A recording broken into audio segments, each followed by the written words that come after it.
सीतापुर शहर में एक बुजुर्ग दंपति रहते थे। बुजुर्ग आदमी की रोज शराब पीने की आदत थी। वह रोज काम पर जाता और वापसी में शराब की दुकान से शराब लेना नहीं भूलता।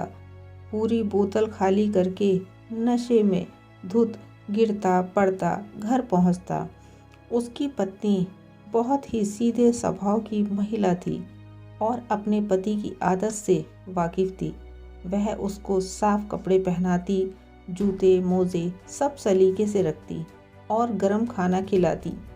ऐसे ही दोनों के दिन गुजर रहे थे। एक रोज की बात है, आधी रात का समय था। हर दिन की तरह वह शराबी बुजुर्ग गिरता पड़ता घर की तरफ जा रहा था कि अचानक उसने देखा एक लगभग 16 साल की लड़की डरी सहमी सी रास्ते के खंबे के पीछे छिपने की नाकाम कोशिश कर रही है और लगातार रो रही थी। जैसे ही उसने बुजुर्ग को नशे की हालत में लड़खड़ाते हुए देखा तो वह और भी ज्यादा सहम गई। बुजुर्ग व्यक्ति ने उस लड़की को देखकर चारों तरफ नजर दौड़ाई तो देखा कि कुछ दूरी पर 4 लफंगे लड़के घात लगाए खड़े हैं और उस लड़की को शिकारी नज़र से देख रहे हैं। वह व्यक्ति नशे में भी सारा माजरा समझ जाता है। उन लड़कों में से एक लड़का बुजुर्ग के पड़ोसी का ही था। वह उसको देखकर झिंक जाता है। वह शराबी व्यक्ति धीरे धीरे लड़खड़ाता हुआ लड़की की तरफ बढ़ता है। उसको अपनी तरफ बढ़ता देखकर वह घबरा जाती है और देखती है कि चारों लड़के भी वहां से चले गए। बुजुर्ग व्यक्ति उस लड़की से पूछता है कि वह कौन है और कहां से आई है। वह लड़की हिम्मत करके उसे बताती है कि उसका नाम पूजा है और वह अनाथ है। यहाँ वो अनाथ आश्रम से भागकर आई है क्योंकि आज रात को वो लोग उसका सौदा करके उसे कहीं भेजने वाले थे। इतनी बात कहकर वह रोने लगती है। बुजुर्ग व्यक्ति उससे पूछता है कि तू अब कहाँ जाएगी। वह लड़की बोलती है पता नहीं। वह बोलता है मेरे घर चलेगी। लड़की मन ही मन सोच रही थी कि यह आदमी नशेड़ी है और आधी रात का वक्त है, ऊपर से यह शरीफ भी नहीं दिखता।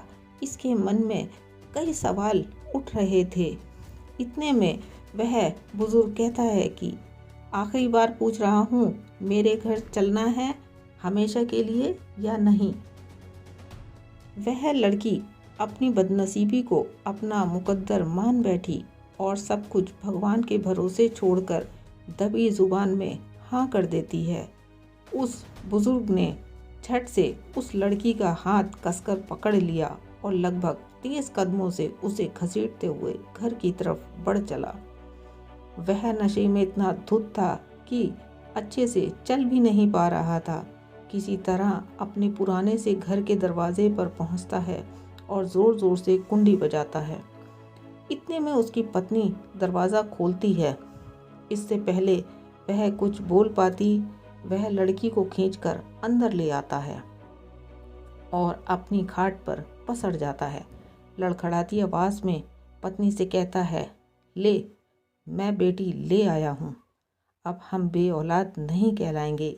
यह सुनकर उसकी पत्नी की आंखों में खुशी के आंसू बहने लगते हैं। वह लड़की भी उसके सीने से लगकर रोने लगती है। आज ईश्वर ने उसे माँ बाप दे दिए, अब वह भी अनाथ नहीं कहलाएगी। यह कहानी आपको कैसी लगी, इसके बारे में अपनी राय कमेंट बॉक्स में ज़रूर दें और इस चैनल को सब्सक्राइब ज़रूर कर लें ताकि आपको इससे भी अच्छी कहानियाँ आगे सुनने और पढ़ने के लिए मिल जाएं। धन्यवाद। जय हिंद, जय भारत।